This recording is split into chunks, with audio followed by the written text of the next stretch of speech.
Kia ora koutou and welcome to the first of our 2024-2034 long-term plan Facebook Lives. This is the first time we've ever done this and it's been produced entirely in-house for very little cost.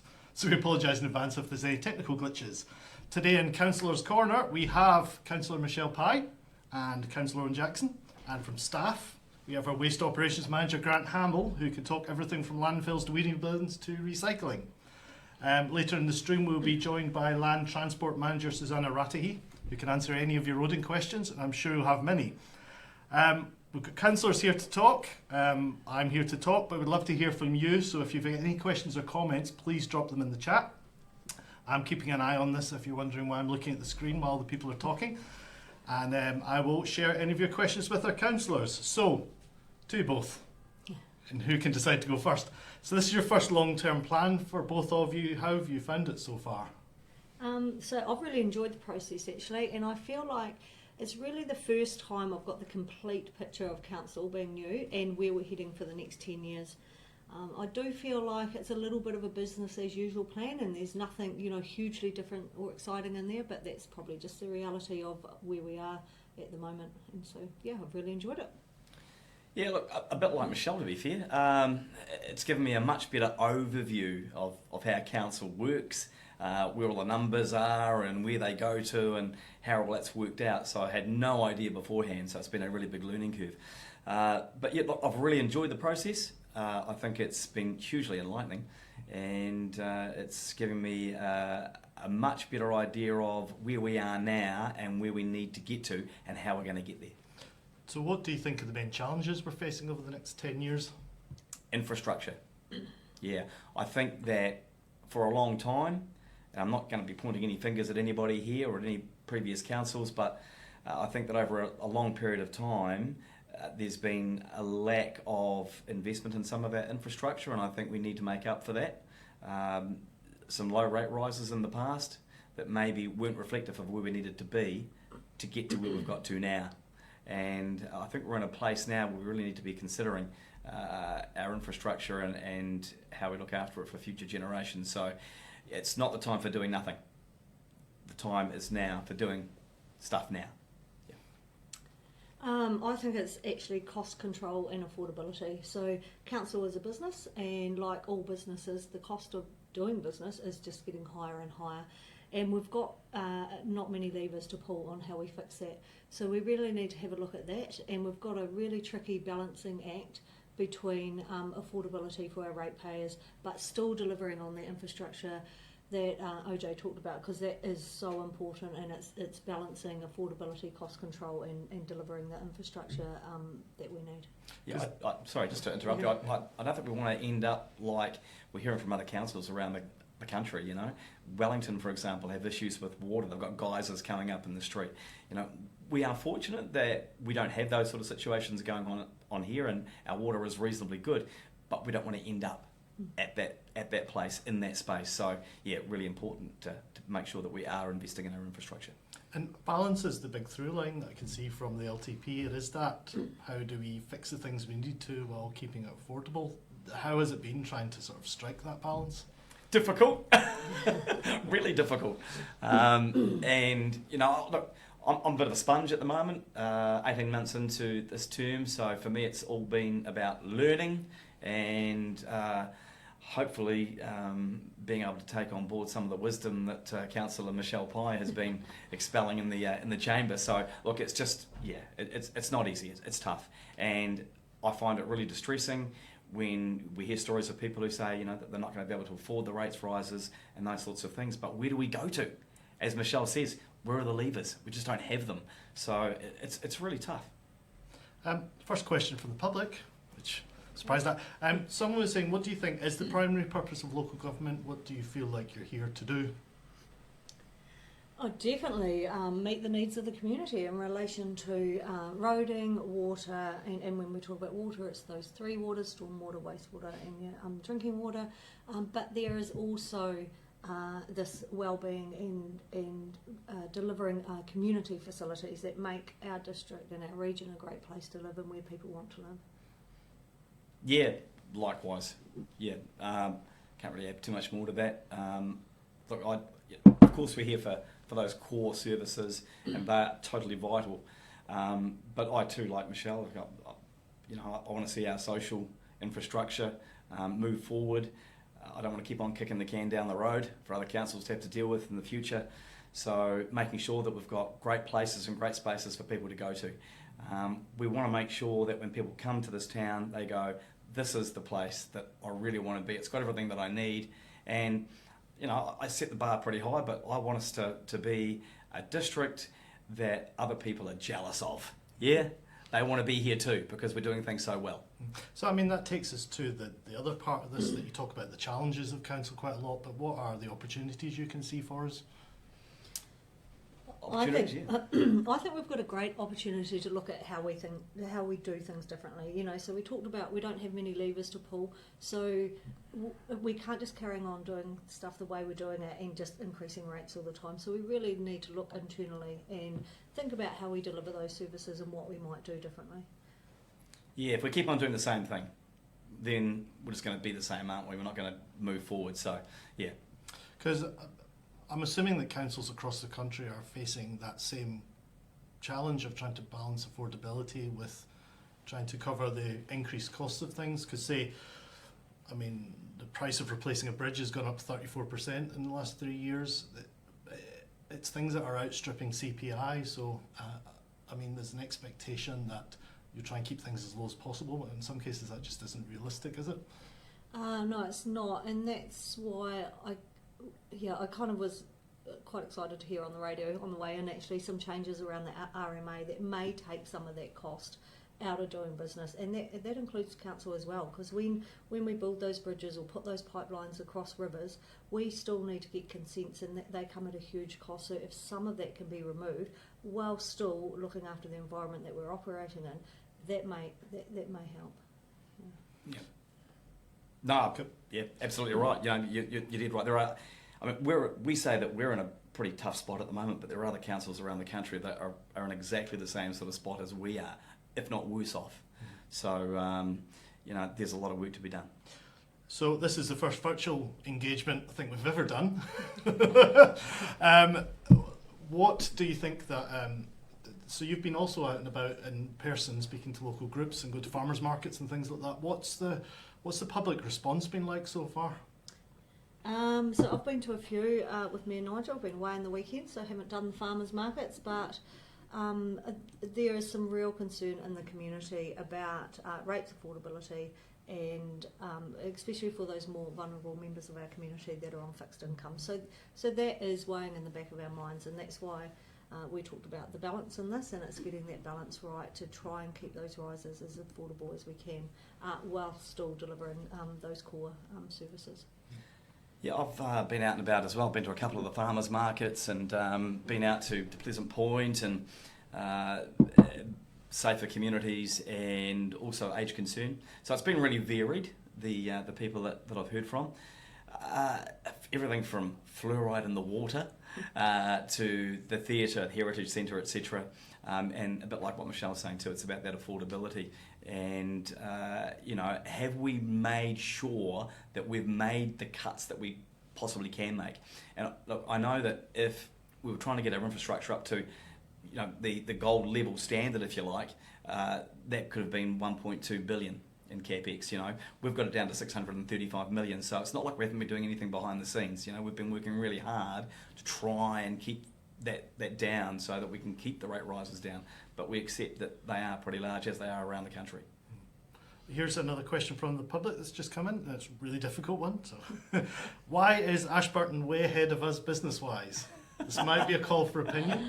I think it's... Is it? I think there's a lot of things, and it's a personal opinion is probably it's closer to Christchurch. You think about commuting, and I'm not just on business-wise, but also population-wise. It's a stretch, but it's a doable commute. Timaru is just not, and not from Dunedin. We're kind of stuck. We're not an easy commute to a larger centre like Ashburton is. That's probably the thing that comes to mind top of the head. But you think about their business park out there, and actually, I'm involved in a business that's in that business park, and I drive out there and go, wow, it's great. On the face of it, it is, but it's new, and it's been a very slow burn. And I think we've got some development happening out at Washdyke, and Washdyke is a similar thing. It's just not as new and not as greenfield. So, So on the flip side of that, what do you think Timaru does well in itself? processed food. Yeah. We are I'll the food, say that we as are a the farmer. food bowl. Yeah, of course. Yeah. Yeah. We are the food bowl. Yeah, and we're close to the port. Yep. So, Yeah, and we've got a great port that operates incredibly well. So we've got so much going for us. Particularly where we're situated. Just going back to that question about Ashburton, though, I find that really interesting because it's so subjective. Unless you put the figures right in front of me and say, well, that's that compared to that. How can you say that Ashburton's doing better business than what we are? Are they? I don't know. But I think we're doing some pretty good business here. Mm-hmm. So back to core services, we have Grant, who's been sitting here patiently waiting. I was about to say you're wanting to talk rubbish, but that would be extremely mean. But waste minimisation is really complex. It's not just sticking stuff in bins and dropping it in the ground. So what do you think are the main issues you're facing in your department over the next 10 years? There's a number. In fact, the councillors have just touched on a couple, and it's to do a lot with costs. And we have these unseen costs that occur. For instance, last year earlier this year, we had a fire in the landfill caused by a lithium battery, not budgeted for, and so following that we've had to put in additional firefighting equipment, stuff like that. So things that you can't see. We've got also 34 closed landfills around the area, and we're still responsible for many of these, and some of them being quite well publicised, the issues that can occur. And I suppose 40, 50, 60 years ago, people dug a big hole and stuck it in there and next to rivers and thought it was great. And of course, that doesn't, in today's environment, we can't do that. So we have to continue to manage those as well as managing our current landfill. And that in itself is potentially one of our issues because it has a finite lifespan, but we're trying to extend that as much as we can by focusing on a circular economy where we, instead of just recycling everything, we can also reuse, put it back and repurpose it. So it's all part of our challenge. We also have the challenge of government legislation, and whether it be carbon credits or the likes of recent changes, which the public will probably be very much aware of. So there's lots of challenges, and again, we also have the ageing infrastructure issues as well, whether it be a weighbridge or transfer station. These things need to be replaced, and we need to ensure that our asset management plan going forward takes into account for that. So there's plenty of challenges to keep us busy, that's for sure. Yep. We had a degree of first mover advantage on recycling and green waste when we did it. It's a system that we're rightly proud of, but as part of trying to bring everyone else up to the same level, there has been some changes to our service which haven't gone down that well with the public in some cases. How have you managed to sort of get through that? Absolutely, you're spot on. And look, Timaru has been a leader, and the public, the community should be really pleased with what they've done in the past. 2006, we introduced the 3-bin system, and since then we've always been a leader. There's a feeling in the community that our standards have been dropped by the need or the requirement to now standardise curbside services, because some districts had no refuse sort of systems in place whatsoever. So we totally understand the frustration of the customers, and we regularly get the examples of the pizza boxes which now no longer go in the green bin and have to go into the red bin. And it's hard for people that have built up really, really great protocols and that over the years to change those overnight. So we're looking to, in conjunction with the educators who are employed through our contractor, to just work with the public, whether it be the business, the rural communities, through schools, and just the community in general, to try and educate them and adopt these new standards that we are required to introduce. We're taking a softly approach for sure, but at the same time we are looking to obviously adhere to what's required. So it has been a challenge, and as I said, any frustration we do get a lot of feedback, but we understand totally where it's coming from, and that's great because people care, and that's really good. Right, can I ask you a couple of questions? Is that okay? I just wanted to ask you a question about, and I got a lot of feedback about this after I asked you in the chamber. You might recall last week about wrapping your Yes. food scraps and so and the fact we did mention that in fact you're able to wrap them up in a piece of paper and put them into your bin, but do we get the full picture? Well, we're not even sure we've got the full picture, Right. if I'm not totally honest. It talks about, the MFE talks about discretion, it talks about minimum use of paper, but it doesn't define what minimal use of paper is. Well, I don't believe it does. And so what we're going out to the public with now is that there's nothing worse than a dirty old green bin. So you are able to wrap one lot of your food scraps up in newspaper, or alternately the paper bags that the supermarkets use to sell their vegetables and fruit and they're great. So they're compostable, so they're awesome. So you can use those, or alternately another option is you could line the bottom of the green bin. But if over the week, of course, if you've got stuff in there and it might be wet grass, it is going to break down. So there are certainly areas, and we're continuing to try and work with the MFE just to get more understanding. And we're not alone here. This is a New Zealand-wide issue that's arisen, and so it is quite front of mind. And things are changing. So we'll see how that goes. But we'll be obviously keeping the public as informed as we can. Yeah. But as I said, we are taking a softly approach initially, and generally we've been pretty pleased with the response we've had. Now, you did mention last week as well about education and educating the public. And I had a question on my Facebook page from Emmett, who said, why don't we put those stickers on the bins, giving people more information? And I know that there's a big cost that comes with that, but is that a cheaper option than trying to sort that rubbish at the other end that's going into the recycling? We don't believe so, because it's very expensive. What we are proposing to do, and look, we'd love to put stickers on all the bins, but of course we have to rip the old ones off or put them over. So there's a lot of work involved in producing and actually manually doing that role.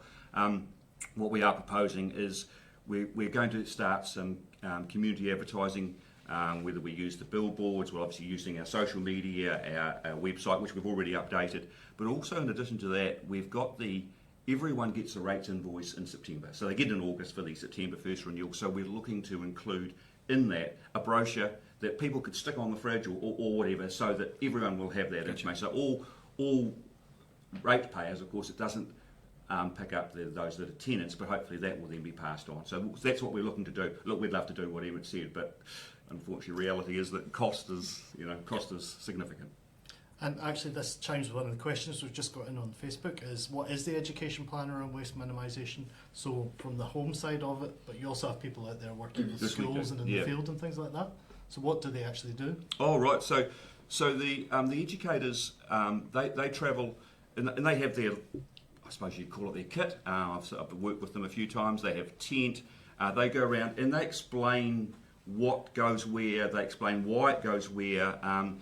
And the reason the the Ministry for the Environment changed the paper rules is to do with what they call PFAS, which is a science sort of stuff, that what's inside the paper and that. So they're looking to remove those. So the educators go around, they explain all of this. They welcome people contacting them, and I know they've been to rest homes, certainly to schools. So if anyone out there is looking for them to come along, they love it, and they do a great job for us. And so that's something that we certainly support them with. So we support them financially with our contractors.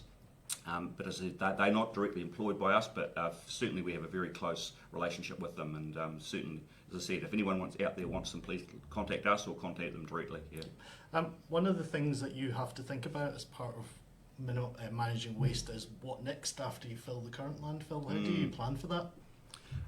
We plan for that by making people aware that it does have a finite life, but obviously we are looking to extend that life as much as we can. So I believe in, and this is an estimation, I think 2050 is sort of the expected time that the landfill will be full. Now we're hoping to obviously extend that, and things change. Like we do recycle a lot of stuff. I think we're one of the highest in New Zealand. We were recycling about 67% of our, doesn't actually go into landfill, which is amazing. But markets change, so we used to have, so we have questions about soft plastics. Why don't we have a soft plastics market? We don't have one here, but we do know that it has been started in some other areas by, as part of a product stewardship scheme. And we've been in contact with them. They don't have any plans to come to Timaru yet, but we are keeping in contact and hopefully they may.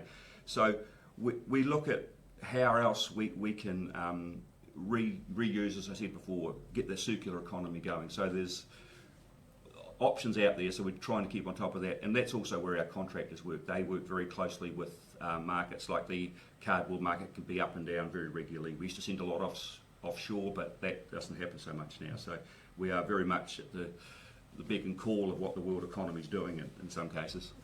Cool.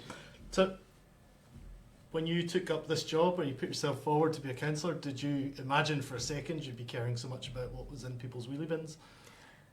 Probably more so than other areas of council, to be fair. I mean, it's a very visible part of council, rubbish and recycling, isn't it? So, yeah, I thought we'd be talking about it at some stage and in reasonable depth, but there's other areas that, yeah, I had no idea about. So, you know. Probably not, actually.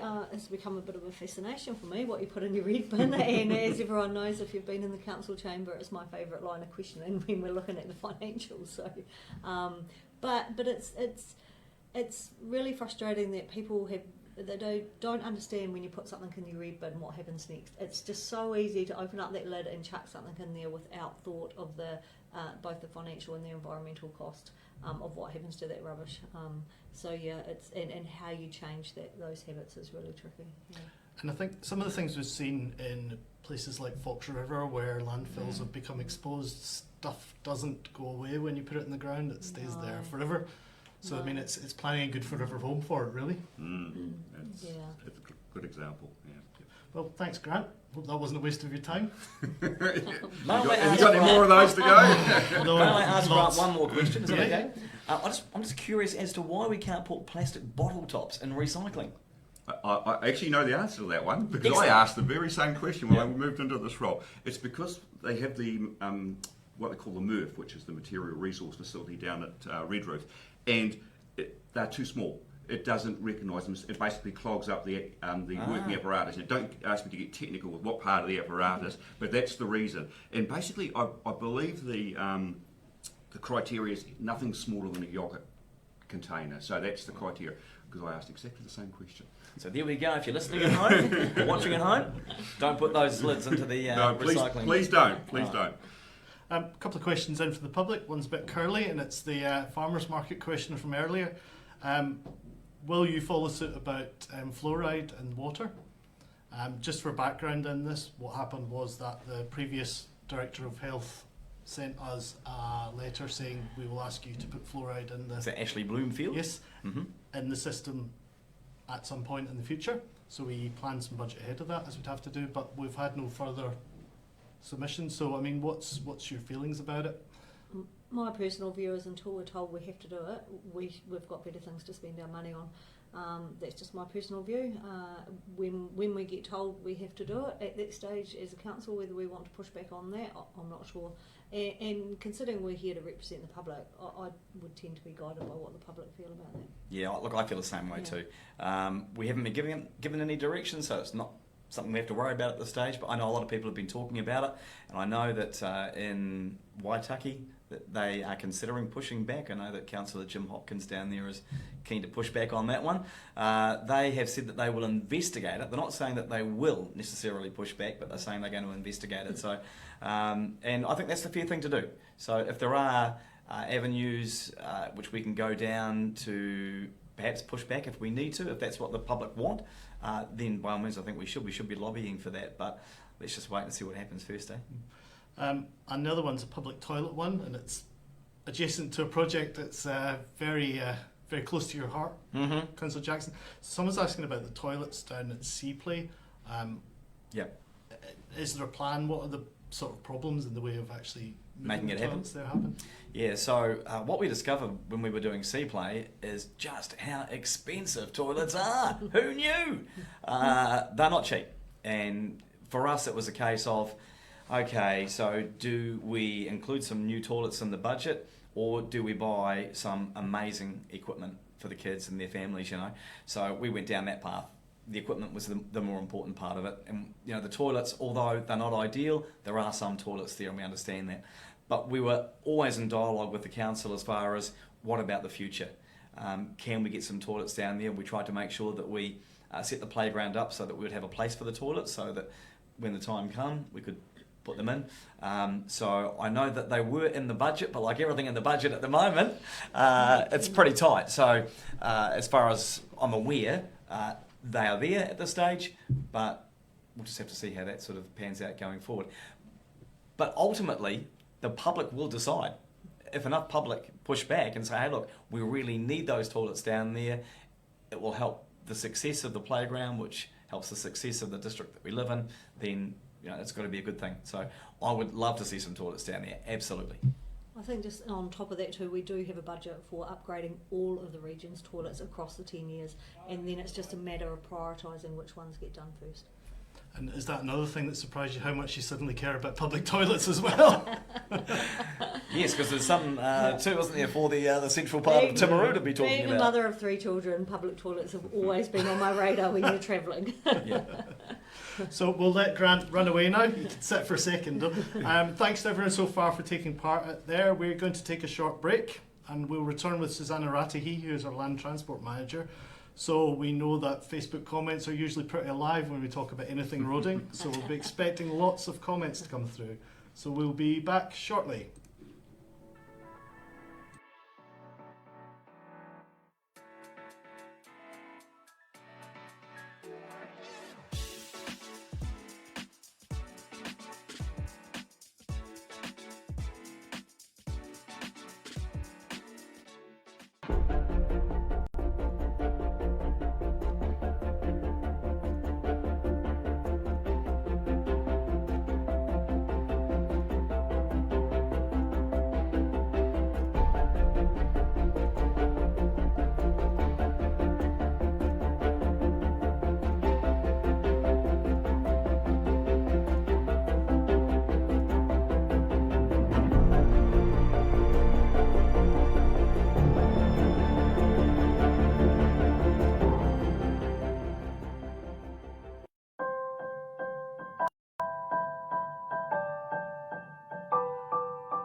So look, the way I approach that question is I look at the challenges that we have now, and you look out and you see that we've got housing shortages, maybe not the same as other districts, but we still have issues, whether it be social housing, whether it be land availability.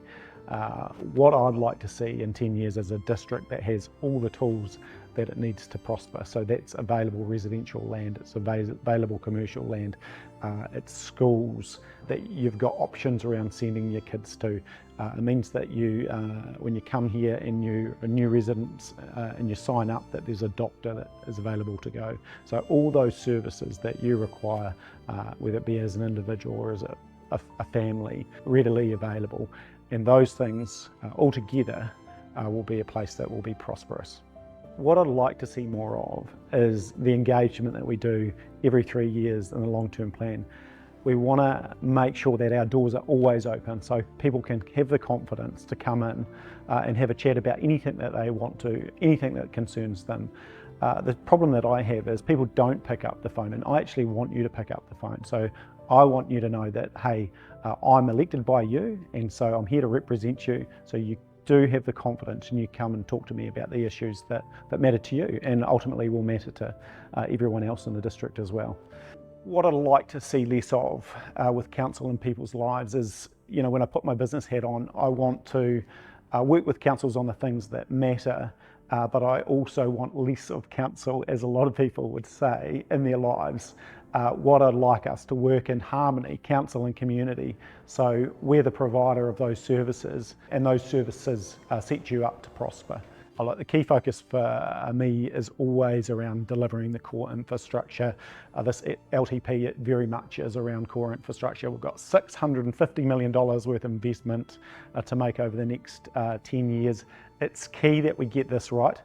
If we don't invest today, if we don't invest over this 10-year period, it'll be in the next 10-year period, it'll be in 30 years that we will see the issues that the likes of Wellington have. So it's key that you have a conversation with us around these important things. Infrastructure is key, and that's what we need to be investing in. There's lots of opportunities that we've got across the public realm for you to come and have a conversation with us. If you want to talk to us individually, just pick up the phone, make an appointment. We're here to have a chat. I'm really keen to hear from you, and I'm keen to see that you're making a submission. I want you to write on paper all the things that matter to you. It's not just the things that we're bringing to you and that we're talking about, it's the things that matter to you as well. So this is your opportunity. Put it down on paper, send it to us, be a part of the conversation.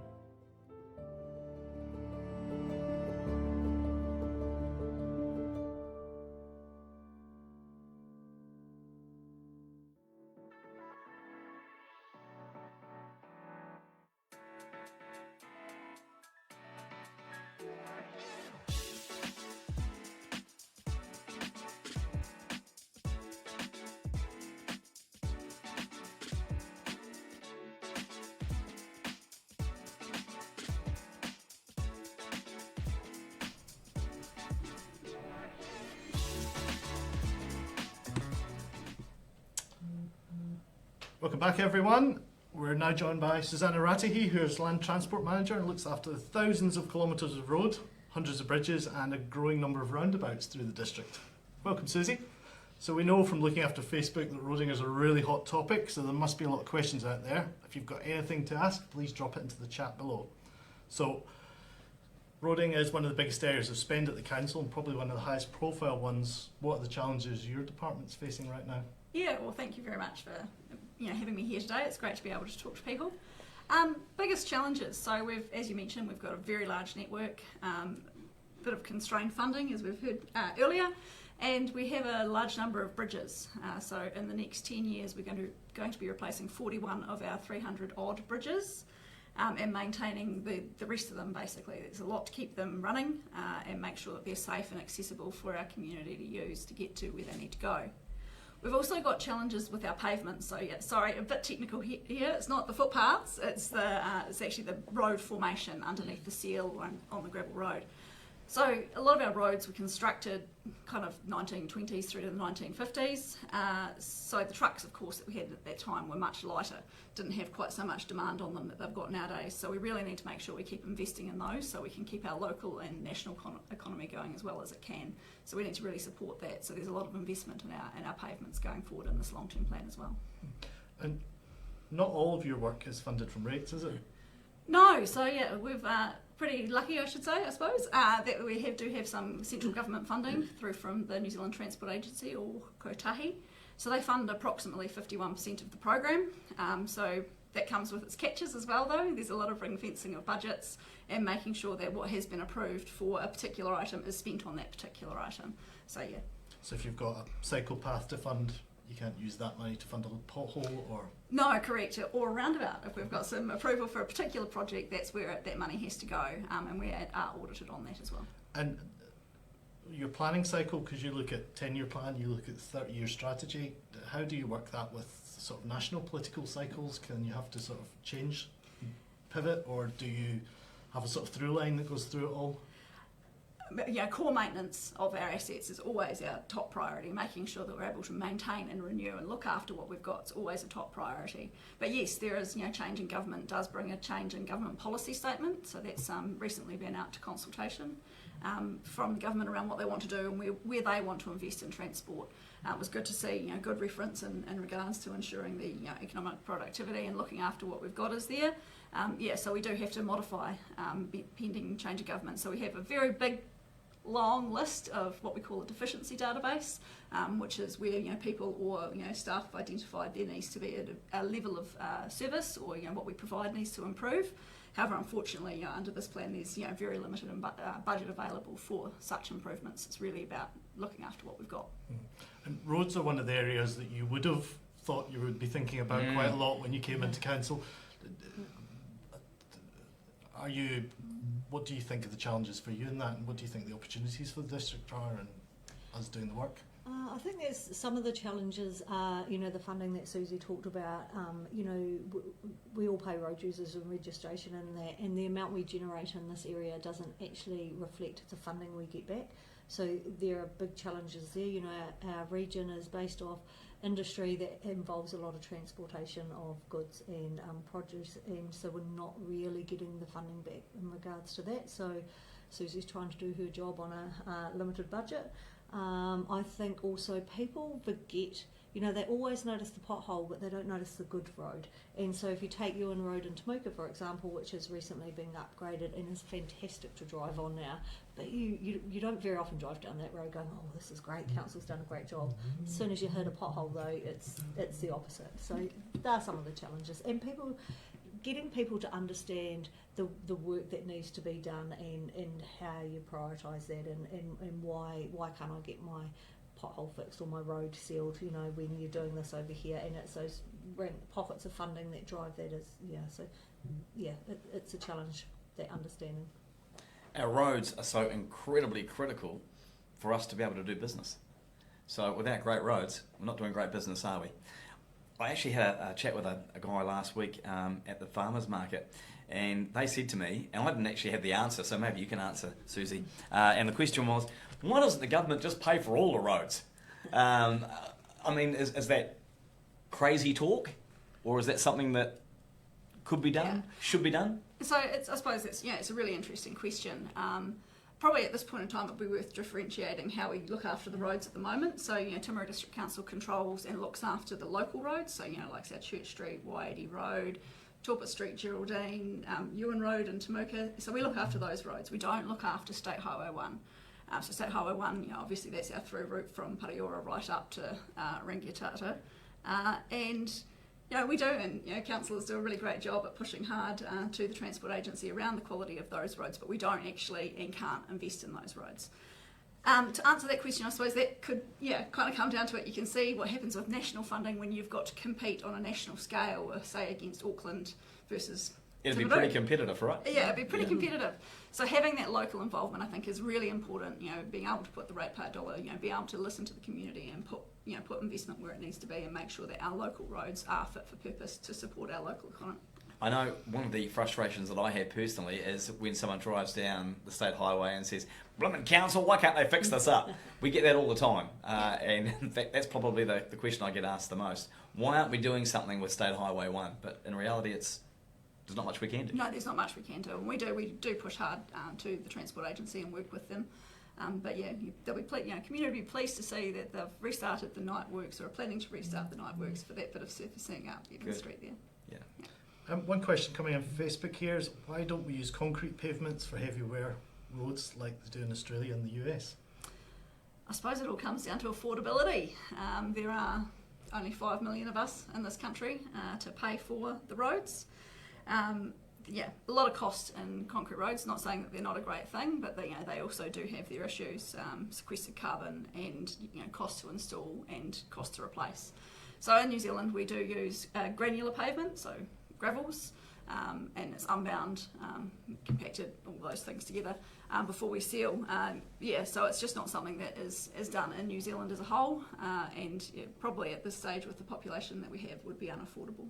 Because how much more expensive is a concrete paving rather than chip seal, which we use on a lot of things? Off the top of my head, it would be over 4 times. Yeah, I can back that up because I had my driveway done recently. I had a choice between asphalt and concrete. We went with asphalt. Yeah. Yeah. So, I mean, people experience potholes, people experience rough roads. You probably see, you'll probably see things on a national basis, sitting on the various bodies you do. How does Timaru District rate nationally? Yeah, pretty well actually. Actually, really good. So we have to be audited every 5 odd years by the New Zealand Transport Agency. Their technical auditors come down and drive over the network, work with us, have a look at all the data that we capture, make sure that that's fit for purpose. So the feedback that we get from those technical audits is that we're some of the best in the country. And I know that we're definitely not showing them all the good roads. We're trying to pick the ones that do need some investment, so we can show that we need more money spent down here. But when you can compare our network to neighbours and particularly up north as well, we actually have got a really good network. What about that Snap Send Solve? Do we get good uptake on that for potholes? Yeah. So there is a little bit of use of Snap Send Solve. Still a lot of calling in through to customer services. Yeah. How do you prioritise work if someone reports something or there's something else to fix or there's a bridge that's about to fall down? Like, you've got the work will never end. How do you work out what you're going to do next? Yeah, good question. So it certainly it's a challenge. So when we receive, say we do receive a complaint, that is sent through, and staff or our contractors will go out and have a look at that. And we might do a temporary repair, a pothole repair, and I know public don't tend to love the pothole repairs. But then we'll have a look at that particular road and how that fits into the overall scheme of things. Does it move a lot of people walking, cycling, commuting, trucks, those kind of things, and see that where that sits in our program. Generally, by the time the public have noticed a pothole and we've gone out and patched it maybe 5 times, that road more than likely actually sits on what we call a road rehabilitation program, which is, I kind of compare that to a house. So pothole repair is just getting the bog out, filling in the little bit of hole that you've got in your plasterboard or your weatherboard, resurfacing, your chip sealing, that's just giving it a paint, getting it waterproof again, and then your road rehabilitation is actually just rebuilding that wall. So generally speaking, by the time the customers have let us know that there is a pothole there, we're aware that there has been an issue with that road and it will be sitting on a rehabilitation program. That's, we just, as you mentioned before, we do a 10 and 30-year program, and we monitor that. Councillor Pye mentioned earlier that a lot of our food businesses are dependent on good transport links, and that is particularly on these low volume rural roads as well. Does that have a particular challenge for our district? Yeah, it can. Certainly, making sure that we've got access from farm gate to factory is really important. Often farm gate involves, a fair few unsealed roads, so we have that balance of managing the unsealed network, so gravel road network versus the sealed network. We'd love to be able to provide a really high level of service across the board, but we can't. For affordability, we need to make sure that we have cut our cloth and we apply what we call internally and a national standard, which is a differential level of service. So we really do look at the makeup of traffic that uses that road and plan accordingly. Mm-hmm. This is adjacent to the road, but I've got a question coming in about Stafford Street. And you look after the pavements along there and the tiles, which you've suddenly treated to make non-slippery now. Yep. But as councillors, are you concerned about the state of Stafford Street and where it's at the moment? Do you feel like the empty shops are sort of taking some of the shine off the area? Anything that is a little bit under par in our district concerns me, and we'd all love a vibrant, like how Christchurch has rebuilt itself, and we'd love that. But these challenges around not only the population we have and the affordability we have, but I think some of it is actually just a change in society, and you've got to question what is council's role in trying to revitalise the main street. I mean, I still think that compared to other towns, we've got a great main street. So it is just how can council help business down there and to bring more life to the main street. But that, in my mind, that responsibility does not just sit with council. Yeah, there's a lot of different players in that sphere, isn't there? Look, a bit like Councillor Pye, I've been down the main street over the past couple of weeks. I mean, I know it's school holidays, right? But there's a lot of people around, and it looks really vibrant, and I think it looks really good. And I've been to other smaller towns and similar size, and thought, their main street isn't as good as what ours is. So look, we've got a responsibility to make sure that the bollards are all nice, and that the tiles aren't slippery and all that sort of thing, and that the plant is real nicely dressed up. And we have a responsibility through our economic arm, through Venture Timaru, to be attracting more business to the CBD. And those operators in the CBD have to be savvy with the product that they're putting out there, making sure they're putting out what people want, and in many cases also embracing that online perspective, as well as the shop front or the shop window, if you like. So there's a lot of players that need to be involved to make sure that it happens.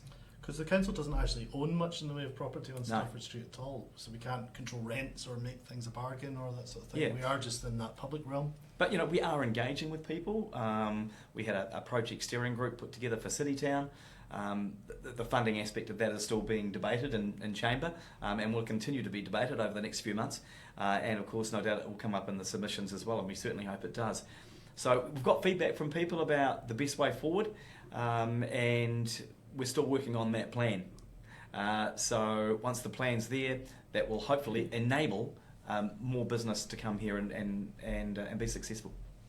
Here's a question from the feed again. It's someone saying actual full road reconstruction would tend to make your roads last longer and be better than patching. Do it once, do it right.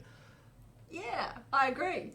I absolutely agree. We all agree with that. So when you actually look in on the consultation document, you'll see OPEX, operational maintenance, patching, as it were, or doing repairs versus our capital. And so our capital expenditure for roading, for land transport, is higher than our operational costs. So we are investing in that renewal. But there is a limit to how much we can do and can afford to do over time. So we do need to make sure that we're able to prioritise based on the need of that road. One of the ones that comes up from Facebook quite often is what happens after a job's finished and something fails. Yeah. Do they come back and Like fix it? Victory Road. Yeah. So we do a lot of QA and we peer review of designs and things like that. And using the data, put traffic counters out to make sure that we've got the design right for that. But yes, occasionally things do go wrong, and rework needs to happen. It's just really important that our community know that we don't pay for the rework. The rework is on the contractor to come back and fix. So they're definitely not being paid twice for that work. And they were pretty quick to come back and fix Victory Yes. Road. Yeah. Yeah. One of the balance questions we're asking about at the moment is that core infrastructure versus nice to have things. Someone saying, why are you wasting money, frivolous money on the theatre rather than doing things like a solar or wind farm or building new roads and rail? What's your comment on that? Again, that's really subjective, isn't it? That person might think that social infrastructure is a waste of money, but it's a core part of what we do. We do have a responsibility to make sure that we look after our core infrastructure services, our roads, our water, our rubbish, etc., and our library for that matter. But there's that other social infrastructure as well that makes the town what it is. It speaks of who we are, where we're heading, all that sort of thing, So we've got a responsibility to make sure that we provide the right sort of social infrastructure here. So do I think that money being spent on a theatre or on a heritage centre is frivolous? No, I don't. And it's a job that needs to be done, and one I don't want to see us kick down the road for some other council to have to look after. And I know that infrastructure managers hate this, but I'm going to say it anyway. It's never going to be cheaper than what it is now. You know what I'm saying? Got a great idea here. Timaru needs a themed area like Oamaru, maybe 50s rock and roll, take advantage of the cruise liners, open bay rides, night stalls.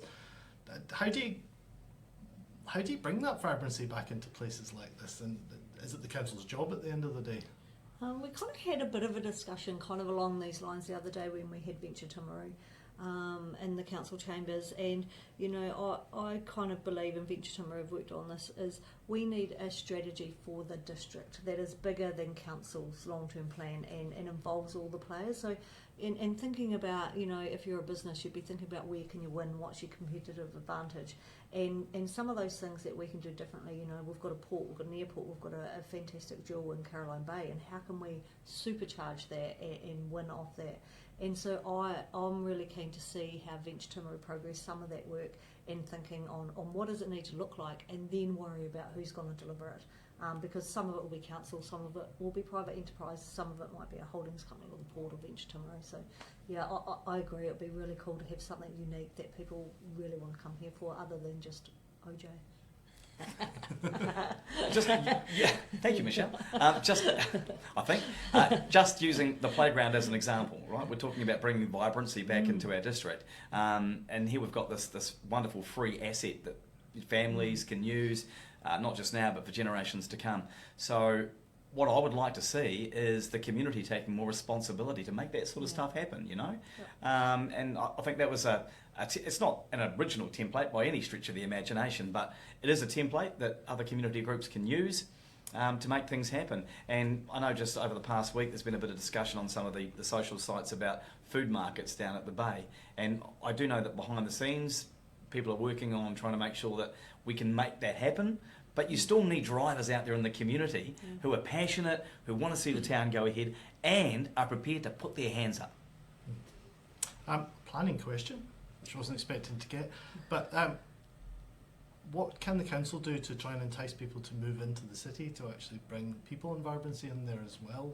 So I think again, Venture Timaru are doing a lot of work in this space. So obviously having the right planning rules helps, and we're in this position where we have put out our proposed district plan and are now working through the submissions before that will get published. But Venture Timaru are doing some work and trying to work with building owners and how we can entice what you can do under the current plans and what you're going to be able to do, and how we might be able to attract more people into living in the city. But I think there also needs to be a social change mindset, because especially in provincial New Zealand, it's just not what you do is live in the city. But I think that is changing, and I think over time we'll see a social mindset change and more people wanting to live in the city. I think too, your job has a lot to do with that now, because there's so much more scope for remote work. I ran into Phil and Lisa down at the Timaru Farmers Market. Was it the first weekend or the second weekend? Can't recall now, but they had moved into the inner city here in Timaru, which is amazing. And they come from up in the North Island, and they wanted to get out of the rat race, and so they went all through the country and did a shortlist, and they came up with Timaru as the spot they wanted to come to. So very humbled that they wanted to come here. It was great. And of course I asked them, why do you want to be here? And all those things about being able to live in town and everything's so close, and they can pop down to the farmers market and have a coffee or go and do a bit of shopping or whatever. So here's a couple that have come from out of town. They love it. But of course they come from a different mindset, from a big city, So there's a lot of conditioning that needs to be done for people locally to want them to move into the city. But it's a great option, and that too we had a person mentioning before about livening up Stafford Street. That will help. Yeah, definitely. Got a comment about Factory Road and Rise Road being all shaped wrong. Yeah, that was the one that we've got rework on. Well, Yep. not we, so there is rework on that road, Yep. and the contractors have Oh, been cool. fixing it. Yeah. Someone else is saying tidy up the south end of Stafford Street. That's the I plan. think we have a project on board for that one. I think we do. Someone's And again, but sorry, just coming back to that, Yep. is council are limited in what they can do there. We don't own, or we own some of the buildings down there, obviously, but some of that requires that public, and private enterprise doing their part as well. So, someone concerns about the cost of the theatre. It's something you guys are still navigating at the moment. Yep. Yeah, I mean, cost concerns me, whether it's a theatre, whether it's a bridge, whether it's a road, and it's something that I think most of the councillors around the table are really concerned about. But remember, it's not just a theatre; it is a theatre and heritage hub as well, it is a cost. But when you look at it in context of all of what council's spending, it is not as big as what we think. But that doesn't mean to say it's an open checkbook and we can do whatever we want. I'll always be looking at cost closely. I mean, if you look at the core infrastructure takes up 80%, and that's one of the questions we're asking in the long-term plan. Your core infrastructure takes up 80% of what we do, and that social infrastructure is 20%, and that's the model that we've always had. But does it have to be the model that we always have to have in the future? I don't know. That's up to the residents to decide. But it's As far as the cost is concerned, I think that from a councillor, elected member point of view, we've been driving the council offices pretty hard. You know, we know the price that it needs to come in at, and that's the price that it needs to come in at.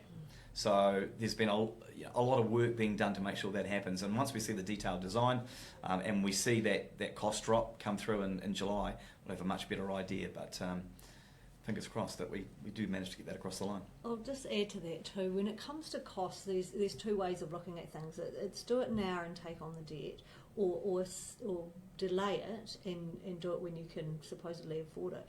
And in my mind, both come at a cost, and I feel like you probably have more control over the cost of debt because you can use tools to, you know, fix interest rates and things like that. We have no control over the rising costs of doing anything, whether it be building, bridges, roading, things like that. So sometimes delaying or kicking the can down the road, or whatever you want to do, will actually come at a larger cost in the long run because you can't control the inflationary pressures. One of the questions we got yesterday was away from four-wheeled things to four-hoofed ones. There's a lot of concern that it's quite dangerous to ride horses on this sort of increasingly busy roads. What are we doing about that, and what are we doing about active transport at large? Yeah, great questions. So we have been looking at an active transport strategy. We went out to the community and got some great feedback from the horse riding community. And it was November last year. So we are still finalising that, and we have made provision in our active transport strategy for horse trails, but noting that our overall active transport budget over the next 10 years is pretty limited, so it will depend on, you know, if it's in the rural area where we can make accommodation for that and share those spaces. A lot of the time for the rural trails, it's just about making sure that the bridges are rated to a strong enough strength to support a 500 kg plus animal crossing it. Yep, so certainly are looking into that. Cool. Got one last question in here. How risky is our current debt level, would you say? Is there overhead if a natural disaster comes into place, or It's one what's of your our feelings favourite about it? one of We've our got room. favourite topics. Yeah. There's risk in anything you do, absolutely. So what we are proposing, and it's one of the things we're asking, is a cap of 2.5 times our income. Currently it's 2.1. We want to go up to 2.5. With our local government funding, we can actually go up to 2.8. So the 2.5 is a self-imposed debt. So we will have some breathing space in that we can, decide to go up to the 2.8. And of course, if a natural disaster came along, you're just going to stop everything you had planned for a short time and reassess and do another plan and change your priorities, absolutely. So yes, I fully admit in a couple of years of the 10-year plan, it's looking pretty tight, but you've still, you could lift your limit again. But you would stop and reassess what you're planning. So yeah, confident about that. You'd spoken a different time about how less leveraged councils actually are these days compared to when we used to build things in the 1930s and 40s. Yeah, it was really interesting. I went to a conference and Antolly actually talked about it as well. And so basically in the kind of the early 1900s up till following the Great Depression, 1940s, 1950s, council or local government as it was at the time was actually able to loan up to 500% of its income. So here we are at the same time trying to replace these bridges, trying to replace these water supplies with a much lower funding level than we were previously allowed to have. So yeah, it's a really interesting position to be in. And I suppose talking, like Owen said before, infrastructure is never as cheap as it is today to replace. So yeah, it'll be an ongoing problem. Well, thanks everyone. Looks like we've come to the end of the road. Got to have one pun. Remember, you've still got an important chance to help steer the council for the next 10 years. You can see all the details and have your say at timaru.govt.nz/LTP. It's really, really easy to have your say. We've made it as clear as we can. So thanks again to Councillor Pye and Jackson. Oh, my pleasure. And thanks to Susie. Thank you. Yeah. We'll be doing this again at some point in the near future, so keep an eye on our Facebook page for details of the next live stream, and make sure you make a submission. Thank you. Thanks everyone.